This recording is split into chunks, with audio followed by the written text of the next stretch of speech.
Hi students, last time we have completed the chapter 1 and now we will start the chapter 2, that is motion in one dimension.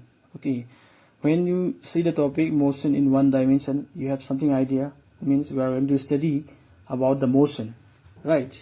So to understand this one, we are going to study some related terms, some terms related to motion. Okay, so means to understand about this topic, we need to understand about state of rest. What is state of rest? What is the state of motion? We need to understand these things.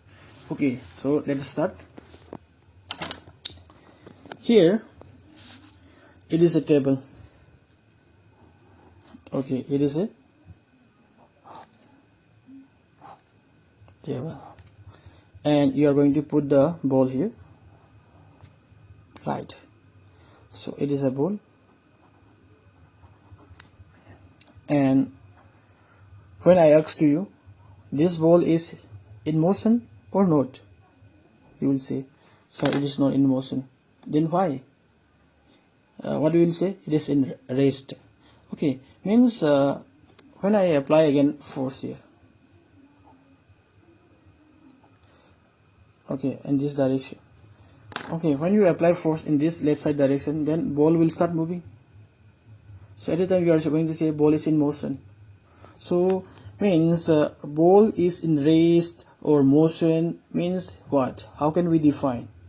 Because when we are not applying, before applying the force here, that ball is lying on the table. That is not moving. Not moving means its position is not changed comparing to its surrounding to any fixed point. Because we need to compare. Because for to describe the rays, for to describe the motion, we need to consider any fixed point around this ball. Okay, I can take this one as a fixed point, this end point of the table. Okay, starting this one as a fixed position. Okay, means when you up here the position of this one and not changing. Okay, this distance is not changed. Okay, at the time you can say that, you can say, what do we say here? Ball position is not changed. Because of that we say it is in rest. When you apply a force, then ball will start moving, right? At the time we are going to say it is in motion. Motion means what? The position of the object, ball, is changed, right? Then with respect to a fixed position around its surrounding. Okay, so at the time we can say, because when we describe the means motional rays, I also say again here, means we need to take any fixed point. Okay, without taking any fixed point, you cannot say that that object is in motion, in race. Okay, so it will be more understand in the coming topic. So here the definition is here. I write a body at rest may be defined as, a body is said to be at rest if it does not change its position with respect to a fixed point in its surrounding. Okay, you are going to take any object.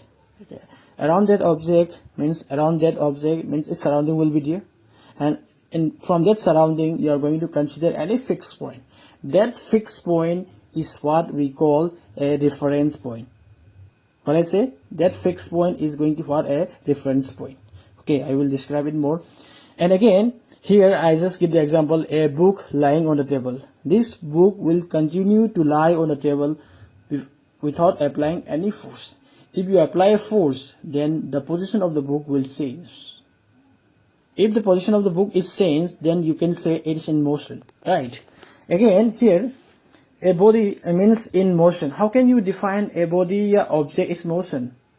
I say already, means if the position of that object body is changed with respect to any fixed point, okay, in its surrounding. It means here also we need to consider a fixed point. Fixed point is what I say, reference point. I will show you more. A body is said to be in motion if it changes its position with respect to a fixed reference point. Okay, means here fixed point, reference point we can say. Don't be confused about it. So here at that time you can say it is in motion.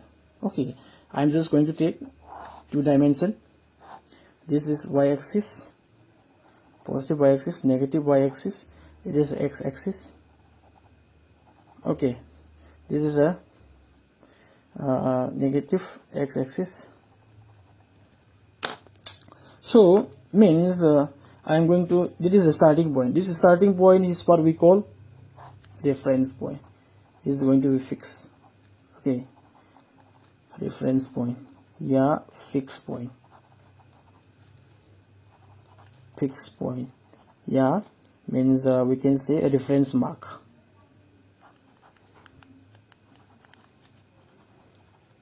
Reference mark, don't be confused.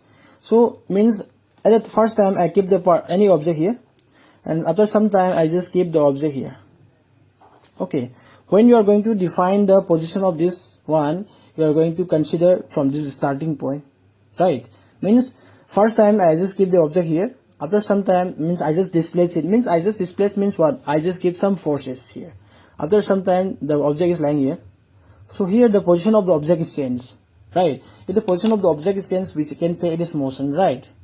Because of the motion it changes its position. If it is not in motion, then it doesn't change its position, right? So here we are using, means when you are going to define the position of this one, you are going to use two coordinate, x and y coordinate, right? Here means x value will be obtained from the x-axis, y value will be obtained from the y-axis. Okay, these two axes for to describe the position of this object. Okay, then these two coordinate axes are what we call frame of reference.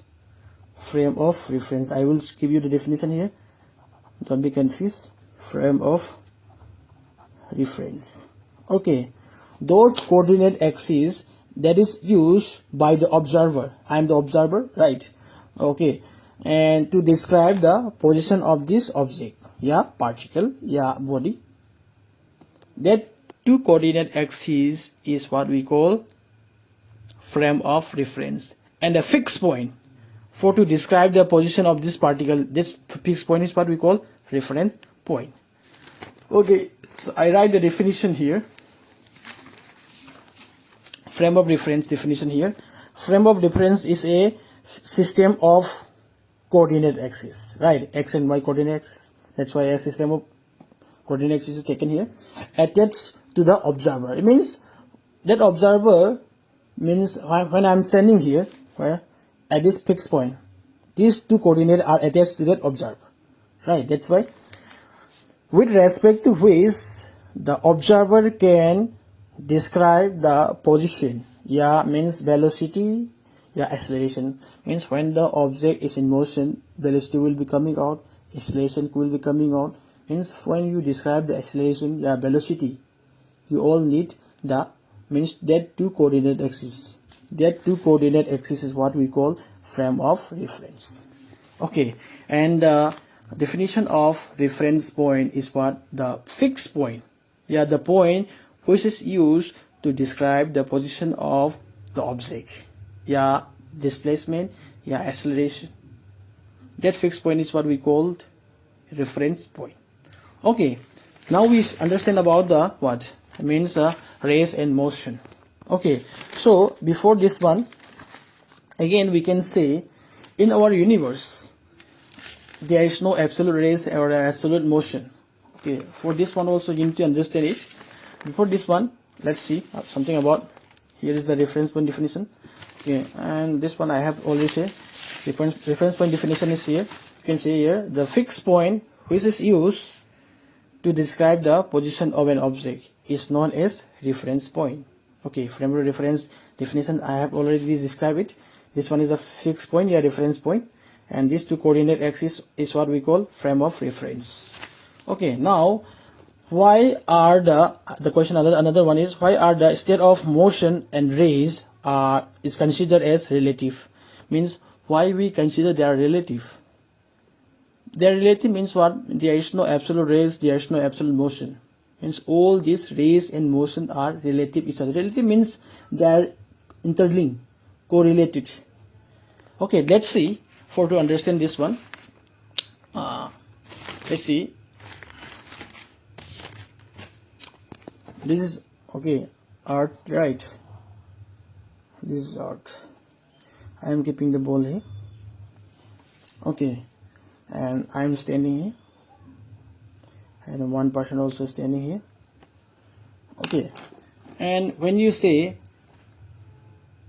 here the ball is not applying any force, at the time you will say, when you are standing on the earth, you will say this ball is in the rest, because that ball doesn't change its position, right? But when the person which is view from the space, this is space, okay, this is space, means from here the person that is view, okay, on that is lying, that ball lying on the surface of the earth, okay, he starts viewing, okay, at the time he will say that this ball is in motion. Why? Because earth also revolve around the sun. Earth is rotating on its own axis also. If earth rotates, that ball also rotates, right? Means at the same time, means when the person standing on the surface of the earth, at the time he says that it is in rest, but the person when it is viewed from the space, at the time he says that in the motion. So at the same time, motion and rays are going to be occur simultaneously. So because of that, we can say there is no absolute race. Okay, means the ball that is lying on the ground, okay, means we can say it is a race. It means what? There is no absolute race. They are relative each other. Relative means what? I say means the person when view from the space, it says that it's motion. The person view from the surface of the earth says that it is in race. Because these two conditions are going to occur simultaneously. That's why we are saying that there is no absolute race. They are relative each other. Okay, race and motion are relative each other. That's why.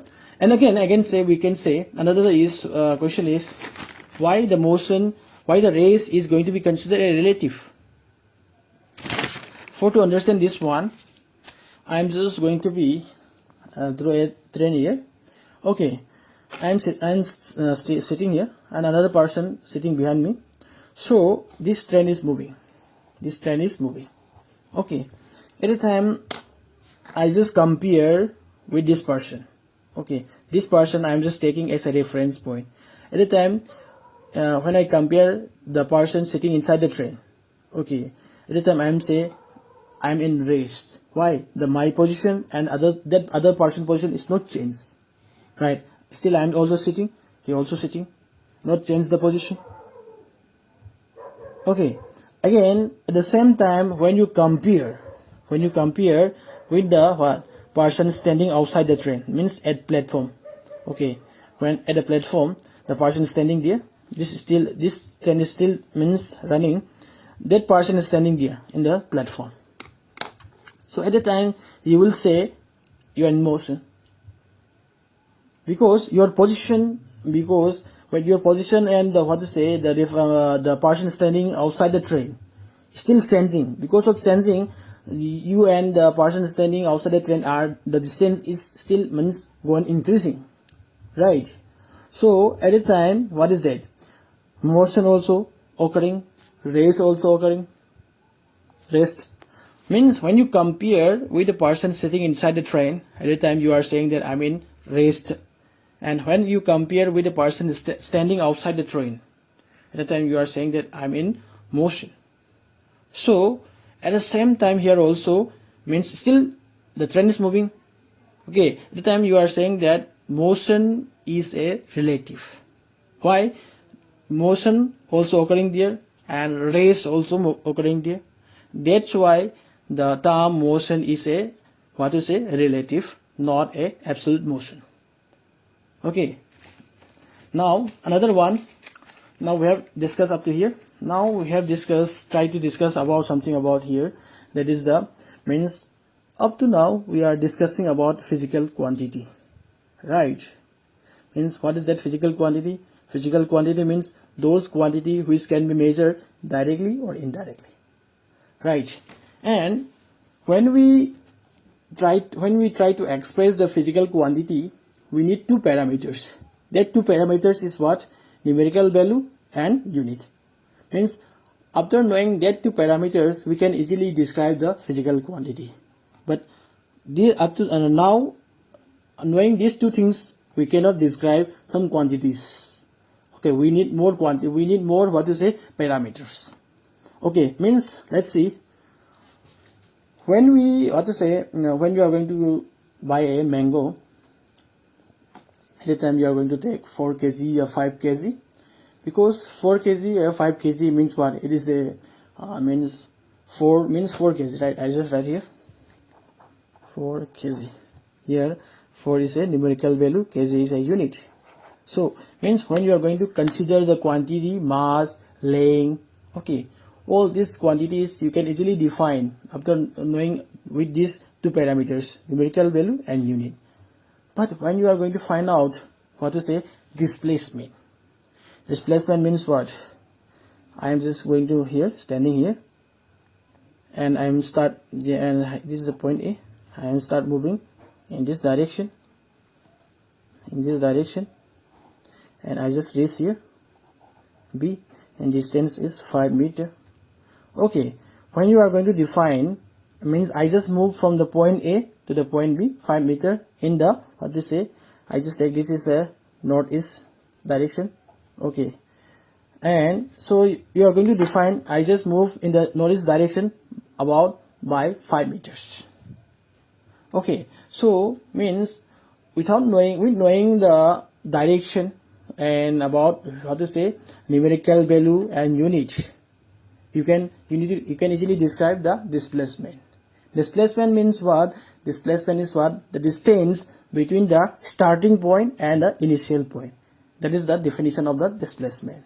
Okay, when you define the displacement, velocity, acceleration, means knowing the numerical value unit, you cannot easily describe it. Means in that quantity you need to know direction also, right? Because of this we need vectors. Vectors means what? Means direction will be needed here. Okay, so and again we can say, for to understand this one, here I just take two axes. Okay, this is a x axis and this is a y axis. This is y, and then this is a negative y axis, and this is a positive x axis. Okay, and this is a negative x axis. Okay, and when you are going to move on this direction, means on one direction, okay, means only on one coordinate axis, you can easily describe, means I am moving on the positive x axis.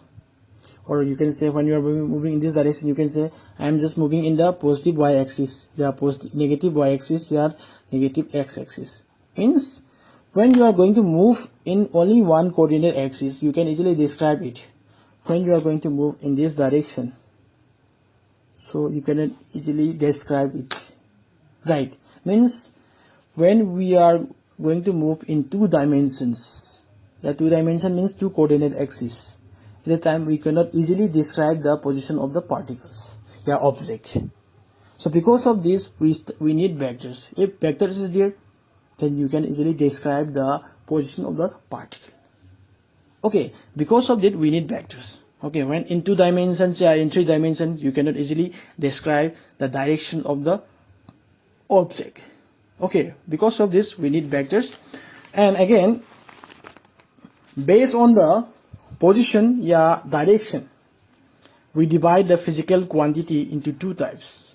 One is scalar quantity, another is vector quantity. So why we are going to divide this physical quantity into two types? Because if we are knowing more, then we can precisely study about that physical quantity. Okay, so let's see which kind of quantity is going to be considered as scalar quantity, and which kind of quantity is going to be considered as vector quantity. Let's see, scalar quantity means what? Means when you are going to find out, means I mentioned before also, I go to the shop and find out, I just buy it mango, means 4 kg. So when you are going to buy the mango 4 kg, is there any direction required? No. Means in which direction you measure it? No, it doesn't require, because we need only 4 kg. Means 4 kg is what? It is a magnitude. Means magnitude means what? When you describe the magnitude, we require numerical value also, unit also. But when you are going to find out the displacement, you are going to find out the velocity. Okay, because I just mentioned that here I am standing here and I am start moving here. Okay, in this direction. Okay, I just reached at this point B and point A. The distance is 5 meters, and the time taken here is, I just take 2. So you are going to find out the velocity. Okay, when you are going to find out the velocity, direction will be needed here, because if by velocity is a, what to say, we can say vector quantity. So means knowing these things, you can find out only the values. But when you we are going to find out the direction, when someone asks you about the directions, okay, at the time you can actually describe it. So directions will be needed here. That's why you can say scalar quantity means what? Scalar quantity, we can say, are those quantity having the magnitude only, not direction. But in vector quantity, okay, those quantity we can consider it having magnitude as well as direction. Okay, means magnitude means numerical value, unit. Okay, means for to describe the scalar quantity, if you know the numerical value, if you know the unit, then you can easily describe it. Okay, but when you know the vector, when you want to describe the vector quantity, knowing the numerical value, unit, you cannot describe it. Means you need to know the directions. Okay, that's why I write the definitions here. Vector quantity are those physical quantity which possess both magnitude as well as direction. And here only magnitude but not direction. Okay, so let us try to differentiate about scalar quantity and vector quantity. So scalar quantity also, I mentioned that only magnitude, no direction. Magnitude means numerical value and unit are required. These two parameters are required to describe the scalar quantity. Okay, when you describe the vector quantity, numerical value also required, unit also required, as well as direction also required. Means numerical value and unit, I just consider magnitude. Okay, and again scalar quantity, okay, can change with the change in magnitude only. I just take, okay, here it's a 4 kg. Okay, mass of a mango is 4 kg. When you multiply by 2 on this one, then it's going to be 8 kg, right? Means here when you multiply this, what to say, magnitude by another numerical value, so at a time this means value will be changed. So it means what? Only the magnitude change. This 4 8 are the magnitude, right? Okay, means only these values are changed at a time, what to say, that scalar quantity is changed. Okay, you can sense the unit also. When you sense the unit also, that value will be changed here, right? And again, in the vector quantity change either by the change in magnitude, change in direction, when you change both direction as well as magnitude. Okay, so this one I will explain later. And again here, scalar quantity can be added or subtracted by using simple algebra. Okay, means simple algebra something like, first time I just take 4 kg. Okay, because I require more, because of that I just take 2 more kg. So how many kg I just take? 6 kg, right? Means you can simply add that two quantities. But in vector quantity, you cannot simply, using simple algebra, you cannot do subtraction, addition. Okay, means for to do addition or subtraction in vector quantities, we need to obey some laws. Which kind of laws? Vector laws. We can call it as a vector law. Which kind of laws?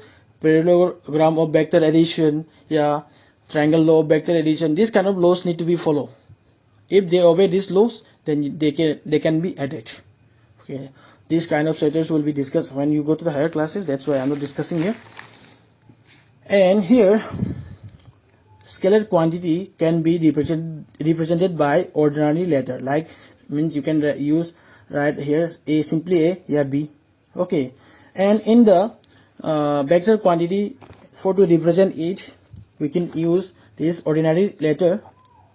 Okay, and after this one you can put arrow sign at this upper edge, okay, of this letter. If you put arrow sign, then it is a vector quantity. This arrow indicates about the direction. This arrow is what? For to indicate the direction. Okay, don't be confused. And if you are forget to write, okay, like this, then we can consider that if you forget to write the arrowhead, if you simply write B, then it's a we are going to consider it is a scalar. Okay, because this B is going to be considered only the magnitude, not direction is not mentioning here. That's why I'm just going to consider here as a means what? Scalar quantity. Okay, and what I mentioned here, vector quantity is changed by changing the both magnitude and direction. Right here I just write 5 kg. Okay, you can see here I just write means 5 Newton. I'm just applying the force. It is a force value. Okay, and when you are going to means I want to increase more value, because of that means what to say, I just multiply by 2. Yeah, it's going to be coming out what it's going to be coming out here. Simply I will write force value is what? 5 Newton. Okay, so means here 5 Newton, right? Means when you multiply by 2 means what? It's going to be coming out 10 Newton. Means here you are going to change the magnitude. Okay, and again here when I change the direction, yeah, I just multiply by minus. Okay, here in physics plus and minus are going to consider about the direction. Okay, here it's going to be minus 5 Newton. Okay, here first time I write 5 Newton. These two values are not equal. 5 5 Newton and minus 5 Newton are not equal because direction is different. That's why we are not going to consider these two values are not equal.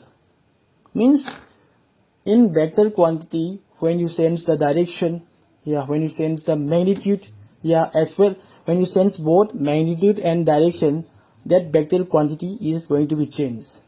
Okay, that's why vector quantity is changed by changing the direction, yeah, by changing the magnitude, by changing both magnitude as well as direction. Okay, only this much for today only. Next time I will continue next topic. Thank you so much.